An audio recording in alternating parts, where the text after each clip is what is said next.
Alright, hello ladies and gentlemen and boys and girls. Now many of you who are subscribed to me probably know that this is not the typical type of stuff that I upload.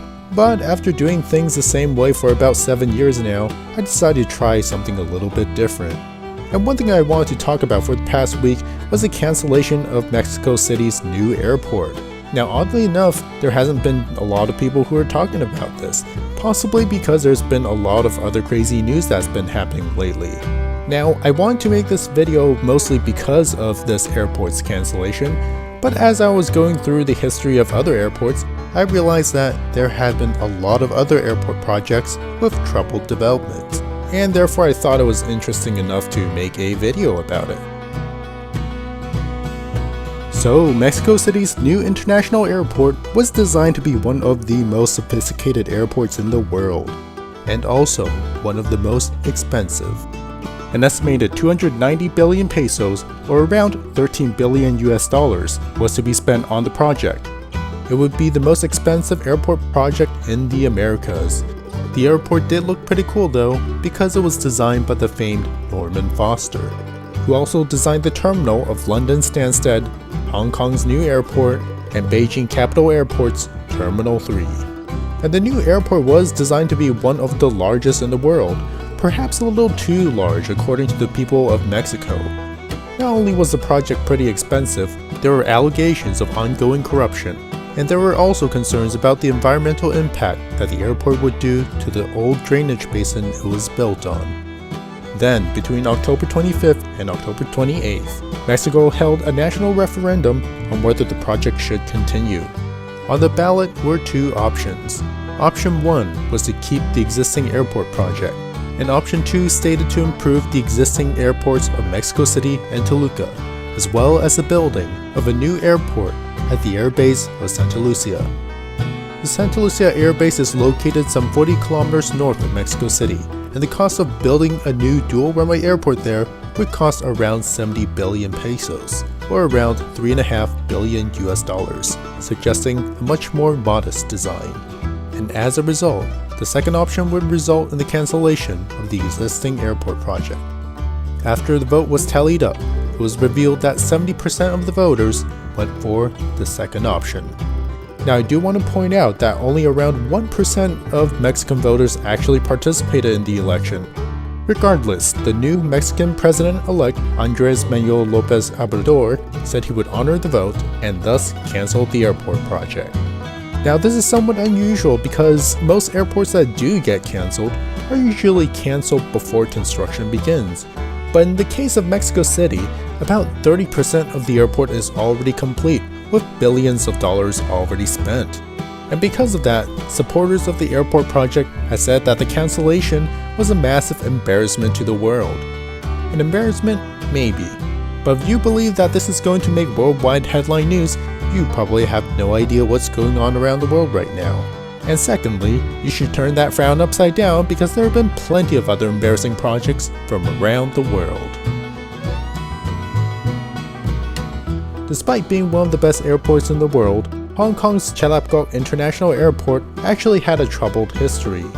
The airport was opened in 1998, replacing the old Kai Tak Airport that had been operating for over 70 years. And for much of those 70 years, Hong Kong was a British colony, and the British had been looking for a location for a new airport for most of those years. In fact, by the 1970s, the British government knew that Chalapgok would be a great location for a new airport. But due to money and political reasons, the airport project never got underway until 1989, also possibly due to political reasons. This enormous airport project was designed to be completed by 1997, right before the British were to hand Hong Kong back to China. Unfortunately, at the time, the Chinese and the British were not getting along at all, once again due to political reasons.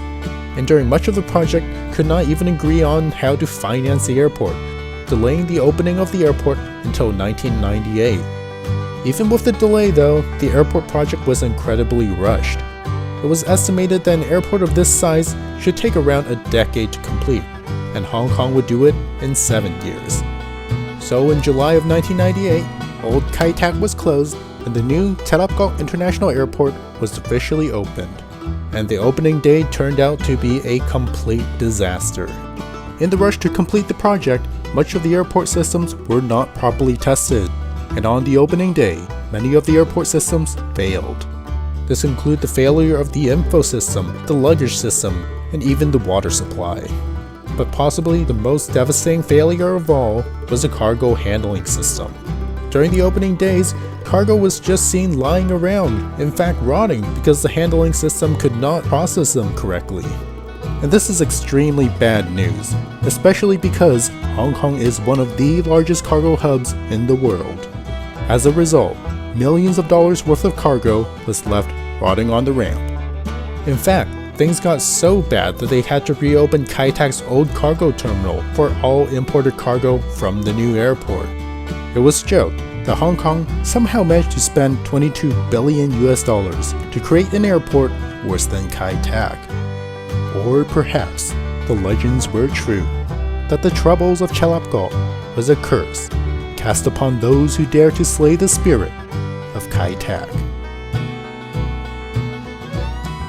Or Berlin, always reminded about their embarrassing airport project, Berlin's Brandenburg Airport.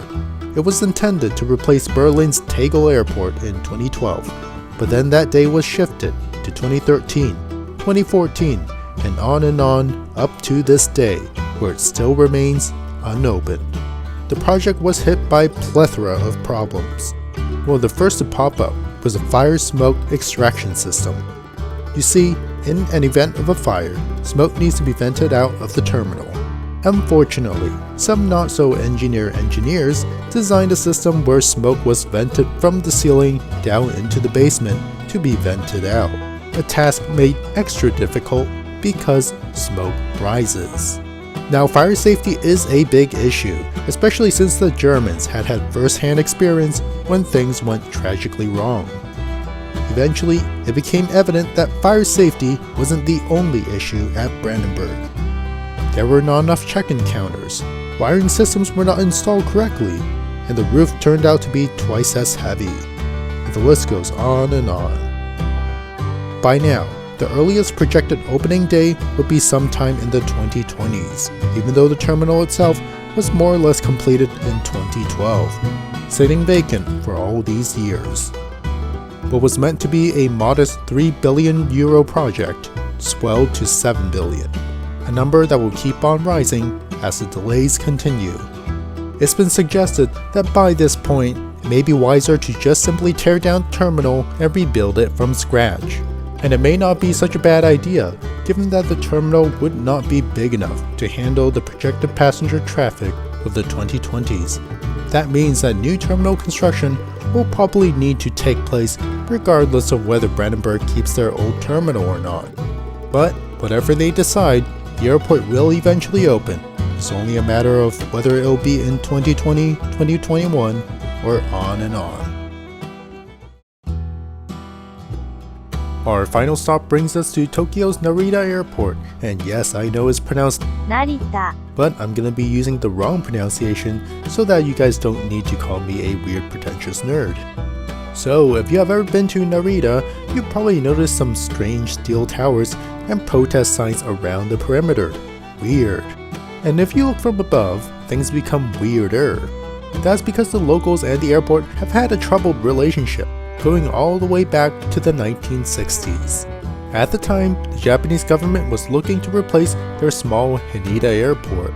Tokyo proved to be too massive for a large airport to be located near the city center, so the government looked elsewhere, eventually finding a location 60 kilometers to the east of the city center, near the city of Narita. The area was large and flat, a perfect location for a new airport. All they needed to do was to kick out all the farmers in the way, and that's exactly what was announced in 1966. Unfortunately, the locals were not happy, possibly because they did not know about the project until they saw the government's decision on the newspaper. Thus began the struggle between the government and the locals. Despite the protests, construction eventually began, and by 1973, Narita Airport was ready for service, more or less. But only a modestly sized single-runway airport was built to prevent angering more people. Even so, during all this time, the opposition had grown dramatically. Hearing about the injustice at Narita, thousands of people joined the opposition. And these weren't your everyday picketer protesters, these were hard-line fighters, determined to take down the multi-billion-dollar project. As a matter of fact, while the airport was being built, the protesters were busy as well, building tall steel towers around the airport, blocking the flight path to Narita's only runway. And for about 5 years, Narita sat vacant, racking up $150,000 in maintenance and interest costs per day. Then the government decided to make their final push in 1978, knocking down steel towers, driving out the protesters, and setting Narita's opening day to March 30th, 1978. Needless to say, the protesters were infuriated. And just 4 days before Narita was set to open, a group of protesters broke into the airport and into the control tower, destroying $500,000 worth of tower equipment and delaying the opening by 2 months. On May 20th, Narita was finally opened to the public, and its opening day was no less chaotic. Throughout the day, the riot police force of 13,000 clashed with thousands of protesters. In attempts to break in, flaming trucks and Molotov cocktails were hurled towards the airport's perimeter fence. Reporters recall the experience of entering Narita like entering a war zone. And if that wasn't enough, an ANA L1011 flight from Tokyo received a bomb threat. And back in Tokyo, protesters cut power to Tokyo's traffic control center. Although the violence did eventually die down after the opening, the atmosphere remained tense.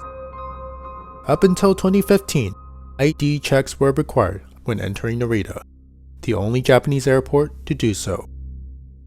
Then, in the 1980s and early 90s, there were a series of terrorist attacks targeting companies and officials related to Narita's expansion plans.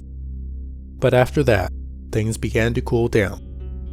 In 1991, the government announced that expropriation tactics will no longer be used, and instead would focus on better compensation terms. And while opposition around the airport still existed, the protests took on a much more modest tone. Perhaps it's for those reasons that in 2002, Narita finally managed to open their long overdue second runway, though a bit shorter than they like. Through the years of the struggles, thousands of people have been arrested, not to mention the death of 13 protesters and 5 policemen. After the tragic lesson at Narita, the Japanese shied away from building airports in the mainland, often electing to build them in the sea. And it also served an important lesson to ask your neighbors before starting a multi-billion-dollar project in their backyard. Perhaps a lesson that other countries have learned soon enough.